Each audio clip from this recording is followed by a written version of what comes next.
The Brisbane identity crisis. Where are we now? In light of Lord Mayor Graham Quirk's recent comments on Brisbane's revised city plan, questions have been raised about Brisbane as a new world city. The Mayor believes we still have a way to go in terms of identifying Brisbane and has concerns as to what Brisbane is really about. When asked about the city's growth over the next 20 years, the Mayor said, "Brisbane must grow up and not out." This can already be seen in developments around Brisbane like these proposed towers in Toowong. The futuristic design looks similar to the Marina Bay Sands infrastructure in Singapore. Are we so lost that we have started copying the identities of other cities? This need for development has increased over the last 2 decades due to the steady growth of Brisbane's population.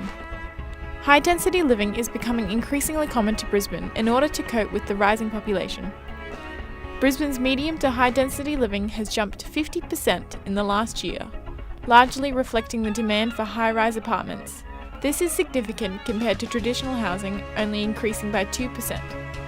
Owner of Luscombe Builders, Tony Luscombe, recognises the city's growth, but believes it is affecting Brisbane's identity. It's changed as in the old styles, the old cottages and sandstone buildings. They're now going to more architectural, a lot of more steel in the designs, which is a shame.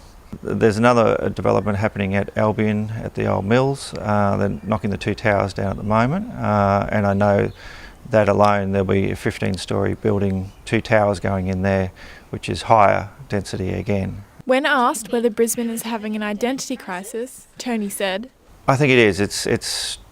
They're going outside of what Brisbane is. If we go to the Champagne buildings, I think that will spoil Brisbane. I think we need to stay away from that, but yes, we do need to change some of our buildings, but not to that extent." High-density living is inevitable, so Tony's vision for Brisbane is not going to plan, whereas Daniel Anderson is looking forward to the future of Brisbane. I live in a wool-store apartment at Tenerife. It's 3 stories, it's on the water. It's really nice, and there's probably a couple hundred people there. I think Brisbane in the next 20 years will definitely be even more developed than it is now. It's only going to continue, especially as our population grows. You know, we've got to have somewhere to have all these people, and people are going to be more interested in being, centralised closer to the city than they would being, further out. Tony and Daniel's opinions may differ, but this only confirms there is no clear vision for the future of Brisbane.